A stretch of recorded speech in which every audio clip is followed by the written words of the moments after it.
Selamat pagi Bapak dan Ibu, Jemaat Gereja Baptis Indonesia Depok yang berbahagia. Saat ini kita bersama-sama akan kembali merenungkan Sabda Firman Tuhan dalam doa Sabtu 27 Agustus 2022. Namun sebelumnya kita akan bersama-sama berdoa terlebih dahulu. Bapa dalam surga, kami bersyukur karena cinta kasih-Mu buat kami tidak pernah berkesudahan. Engkau selalu menopang dan menuntun kami. Kami yang dahulu terjajah, kami sudah merdeka. Bukan hanya sebagai bangsa, namun juga sebagai umat tebusan-Mu. Kami sudah dimerdekakan dari kuasa dosa, dan kami beroleh status yang baru sebagai umat yang diselamatkan. Dan saat ini sebagai bagian dari warga negara Indonesia yang sudah merdeka, kami akan belajar sekali lagi tentang apa yang menjadi kehendak Tuhan sebagai umat yang merdeka. Kiranya kami boleh belajar bersama-sama, dan kiranya Tuhan yang menuntun dan menolong kami.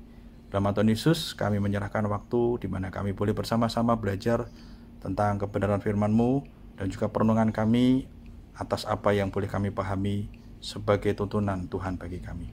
Dalam nama Tuhan Yesus, kami menaikkan doa permohonan kami. Amin. Tema renungan kita pada pagi hari ini adalah maju ke belakang. Biasanya kalau maju itu ke depan, tapi ini kita belajar kenapa majunya ke belakang gitu ya. Pembacaan ayat yang menjadi dasar perenungan kita adalah diambil dari Filipi pasal 3 ayat 16. Filipi pasal 3 ayat 16 demikian tertulis, "Tetapi baiklah tingkat pengertian yang telah kita capai, kita lanjutkan menurut jalan yang telah kita tempuh." Sekali lagi, tetapi baiklah tingkat pengertian yang telah kita capai, kita lanjutkan menurut jalan yang kita tempuh. Demikian dasar firman Tuhan yang akan kita renungkan bersama pada renungan pada pagi hari ini. Di hari Kamis tanggal 11 Agustus lalu, ada kutipan artikel menggelitik yang saya kutip dari Detikcom dengan judul "Lomba Hari Ulang Tahun Republik Indonesia, Hasil Adaptasi dari Kolonial dikritik sebagai pembodohan." Nah, ternyata di hari yang sama ada juga konten yang hampir mirip. Itu saya kutip dari Instagram Ditjen Guru dan Tenaga Kependidikan atau GTK Kemdikbud RI atau Kementerian Pendidikan dan Kebudayaan Republik Indonesia, yang menyebutkan bahwa di aneka lomba yang kerap muncul di setiap acara perayaan HUT RI, diantaranya seperti lomba panjat pinang, balap karung, makan kerupuk, ternyata menyisakan simbol-simbol kolonialisme di dalamnya. Nah, menurut Detikcom, hal tersebut juga ditegaskan oleh sejarawan Asep Kambali bahwa dari ketiga lomba tersebut di atas sama sekali tidak ada sangkut pautnya dengan semangat kemerdekaan Republik Indonesia. Menurut Asep, kenapa kita dibikin nggak paham sejarah ya? Nggak tahu para pahlawan, nggak mau belajar sejarah. Karena ternyata setiap kemerdekaan kita merayakannya dengan panjat pinang, balap karung, dan makan kerupuk, ujar Asep. Menurut Asep Kambali, dengan melakukan perlombaan itu tidak membuat masyarakat, terutama anak-anak, mengenal makna kemerdekaan dan patriotisme yang mendasar. Lomba-lomba tersebut tidak memperkenalkan masyarakat dengan para pahlawan yang berjasa dalam kemerdekaan Republik Indonesia. Katanya, apakah dengan panjat pinang, balap karung, dan lomba makan kerupuk kita makin kenal para pahlawan? Makin tahu jasa dan perjuangan para pahlawan bangsa? Tidak, ia berseru. Asep justru menilai lomba-lomba yang selama ini dilakukan justru malah melanggengkan pemikiran kolonialisme. Balap karung, simbol tanam paksa, karena pakainya karung kuning. Panjat pinang, simbol rakyat yang sedang dijajah, dan balap makan kerupuk, simbol kemelaratan. Jadi, pembodohan massal yang dilakukan sejak zaman kolonial kok kita lestarikan sampai hari ini, ujarnya. Ya, sekarang pertanyaannya, ini buat kita. Apakah salah ketika kita mengikuti aneka lomba 17 Agustusan tersebut di bulan Agustus ini, terus kita setuju dengan semangat kolonialisme, lalu bagaimana kita menyikapi fenomena ini? Nah, oleh karena itu saya tergelitik ini menjadi bahan perenungan di jam doa kita pada hari Sabtu ini. Kita akan membahas satu topik yang seharusnya kita perlu renungkan di bulan kemerdekaan ini, baik kita sebagai warga negara Indonesia, sebagai jemaat Gereja Baptis Indonesia Depok, yaitu tentang tema tadi, maju ke belakang. Apa yang bisa kita pelajari dari topik maju ke belakang ini?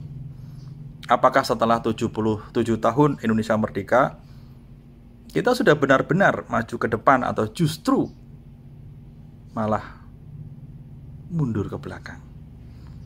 Maju ke belakang adalah meski secara fisik negara kita sudah maju, pembangunan fisik kita sudah di sana sini, namun mentalitas dan terkadang perilaku kita seringkali masih berorientasi ke belakang dan terkadang justru malah terbelakang. Mari kita bersama-sama belajar apa yang menjadi pesan Rasul Paulus dalam Filipi pasal 3 ayat 16 yang sudah kita baca tadi. Dalam kutipan ayat ini bicara tentang panggilan surgawi. Dan di dalamnya Rasul Paulus mengutip bahwa tentang tingkat pengertian. Tetapi baiklah tingkat pengertian yang telah kita capai, kita lanjutkan menurut jalan yang telah kita tempuh. Jadi ibarat bangsa yang merdeka atau ibarat pertumbuhan fisik seseorang, hendaknya pola pikir kita sejalan dengan apa yang sudah kita tempuh. Jadi kalau sudah 77 tahun merdeka, ya betul-betul merdeka dan kita tidak kembali ke belakang. Seolah-olah kita masih terjajah. Meskipun kita akan ngomong, ini kan demi apa ya?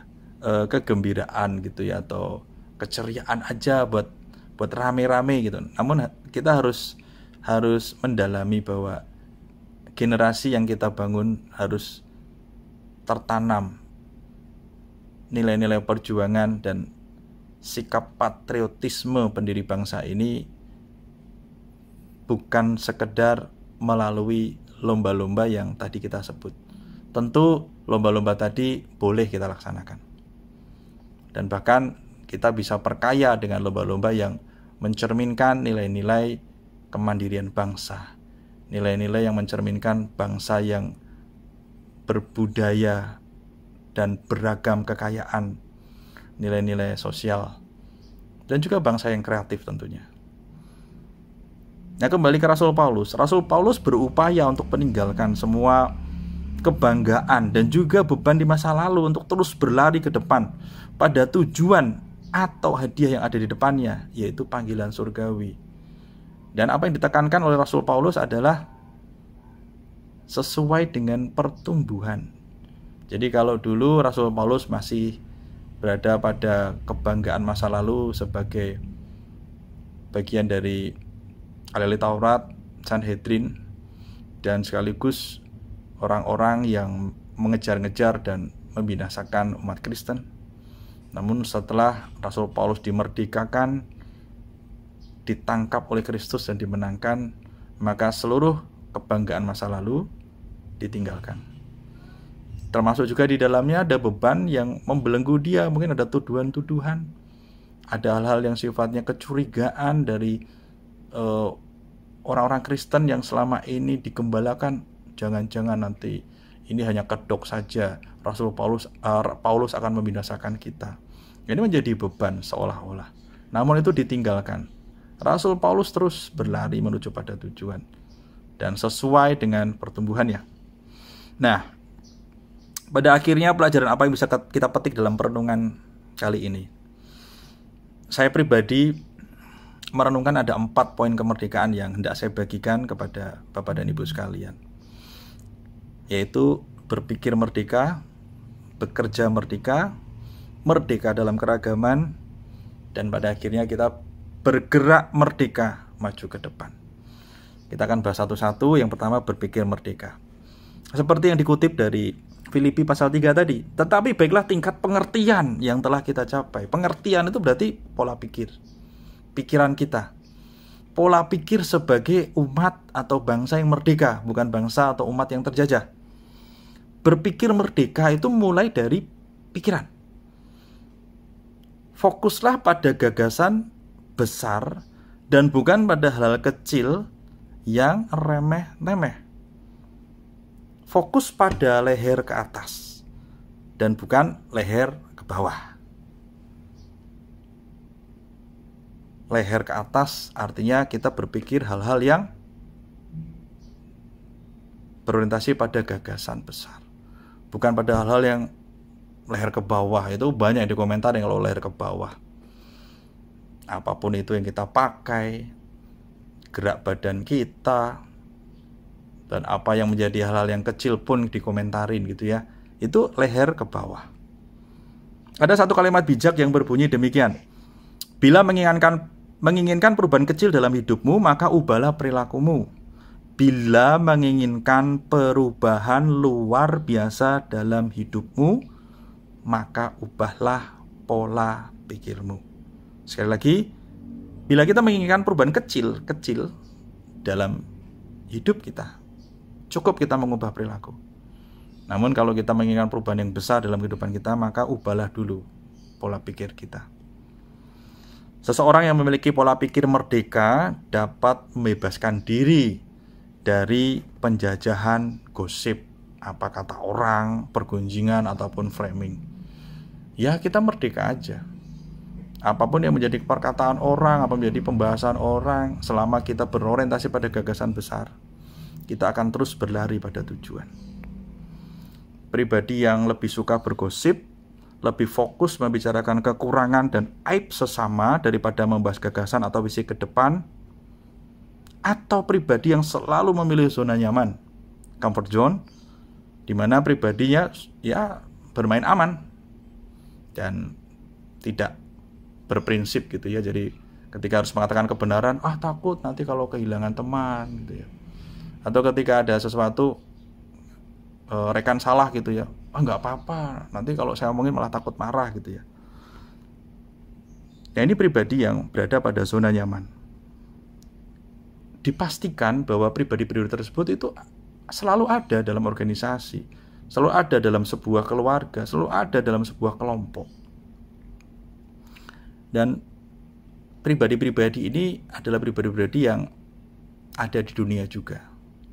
Namun, kita tetap harus berteman, berinteraksi, dan berkawan.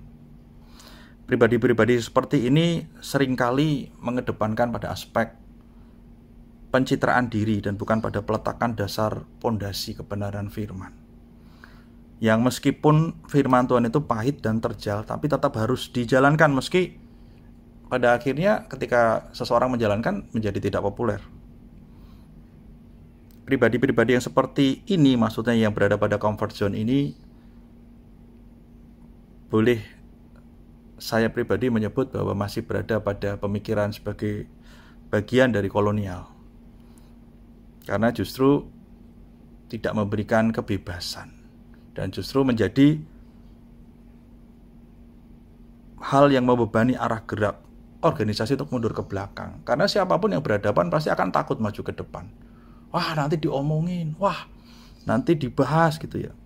Nah, hendaknya kita bisa memiliki pikiran yang merdeka. Seperti Rasul Paulus ketika beliau berada pada kelompok umat Kristen yang sudah dimerdekakan, mungkin ada sebagian dari mereka yang akan mengarahkan kelompoknya untuk berpikir, ini Rasul Paulus akan jangan-jangan akan membinasakan kita lagi loh. Atau ada kecurigaan-kecurigaan yang barangkali ada dasarnya, dan itu menjadi beban Rasul Paulus. Namun apa yang terjadi? Rasul Paulus tetap pada panggilannya, tetap melangkah dan berpikir merdeka. Yang kedua, bekerja merdeka, yaitu mengapresiasi setiap talenta dan karya yang ada dalam keluarga kita, yang ada dalam kelompok kita, yang ada dalam gereja kita, yang ada dalam masyarakat kita. Bekerjalah untuk merealisasikan gagasan-gagasan besar yang ada di keluarga kita, kelompok kita, gereja kita, masyarakat kita. Jadi ketika kita bekerja merdeka, ketika yang ada apresiasi, yang ada kita saling mendukung, kita saling bertepuk tangan untuk sekecil sebesar apapun ide-ide besar yang ada dalam kelompok kita, dalam masyarakat dan juga gereja kita, maka setiap kita akan bebas untuk bekerja, merdeka untuk bekerja. Nah, pertanyaannya, ketika kita merdeka untuk bekerja, kita harus memiliki perencanaan. Dan di sini mari kita bersama-sama mempersiapkan perencanaan bagi gereja kita 5 tahun ke depan, 10 tahun ke depan, atau 30 tahun ke depan. Dan di sini akan membuktikan bahwa kita tidak terikat pada masa lalu, karena pemikiran kita ke depan.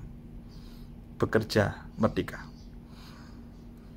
Yang ketiga adalah merdeka dalam keragaman, yaitu berikan ruang dari beragam karakter, latar belakang, talenta, dan pola pikir yang ada di dalam gereja, dalam kelompok, dalam keluarga, dalam masyarakat. Ya, setiap kita bebas untuk dalam atau merdeka dalam berpikir, merdeka dalam bekerja, dan keniscayaan bahwa harus ada keseragaman itu sebuah hal yang saya pribadi menyebutnya di Indonesia ini mustahil gitu ya. Bagaimana tiba-tiba kita satu partai, satu pilihan, satu opini, itu sebuah kemustahilan. Merdeka dalam keragaman, pada akhirnya kita membebaskan diri dari upaya untuk menyeragamkan karakter, menyeragamkan pola pikir yang ada dalam kelompok kita, keluarga kita, gereja kita, masyarakat kita. Upaya untuk menyeragamkan biasanya loh ya, akan berakhir pada konflik. Jadi upaya ini sia-sia, dan biarkan saja semuanya bertumbuh dan berkembang dalam sebuah kebun yang kita sebut sebagai keluarga, masyarakat, ataupun juga gereja. Dan bukankah Tuhan Yesus sendiri yang bersabda bahwa biarkan lalang dan gandum itu ada dalam satu ladang, jangan dicabut, nanti akan teruji oleh waktu, keduanya akan tumbuh bersama-sama, biarkan saja. Yang keempat, bergerak merdeka untuk maju ke depan. Nah, dengan merenungkan 3 aspek tadi, berpikir merdeka, bekerja merdeka, dan merdeka dalam keragaman, maka pada akhirnya kita siap untuk bergerak merdeka, maju ke depan dan bukan maju ke belakang. Dengan merenungkan bahwa setelah pola pikir ditata ulang sebagai pribadi yang merdeka, yang fokus pada gagasan besar, lalu masing-masing dari kita akan bekerja sesuai dengan talenta atau panggilan per individu yang diarahkan pada tujuan bersama, dengan semangat saling menghargai perbedaan tanpa harus memaksakan penyeragaman, maka keluarga kita, masyarakat kita, gereja kita, kota kita, dan bahkan Indonesia niscaya akan bergerak maju ke depan dan bukan maju ke belakang. Dirgahayu Indonesiaku yang ke-77, pulih lebih cepat, bangkit lebih kuat.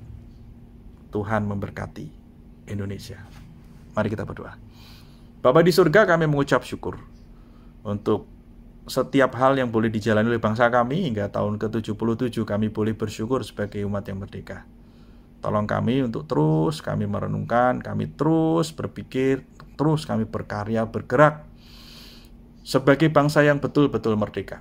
Bukan hanya merdeka secara fisik, namun kami juga dimerdekakan dari pola pikir, kami dimerdekakan dari setiap karya-karya kami untuk kami boleh memberikan apa yang terbaik bagi keluarga kami, bagi masyarakat kami, bagi gereja kami, dan juga bagi Indonesia. Dan pada akhirnya kami boleh merenungkan bahwa apapun beban masa lalu, apapun kebanggaan masa lalu, seperti Rasul Paulus sampaikan melalui pembacaan yang boleh kami terima pada pagi hari ini, kami terus terarah untuk maju ke depan. Kami terus akan mengarahkan diri kepada panggilan surgawi. Dan kiranya bangsa Indonesia pun diberkati, menjadi bangsa yang merdeka penuh dari sisi pola pikir, dari sisi karya, dan juga dari sisi setiap pergerakan yang ada dalam bangsa kami. Tolong para pemimpin kami, tolong kami juga sebagai bagian dari warga dan juga gereja kami, Gereja Baptis Depok, untuk kami boleh mengambil bagian bersama-sama menjadi bangsa yang bergerak maju ke depan. Tolong kami Tuhan, karena Engkau adalah Allah kami. Engkaulah yang memberkati bangsa kami, baik di masa lalu, masa kini, dan masa yang akan datang. Dalam nama Tuhan Yesus, kami naikkan doa permohonan kami. Amin.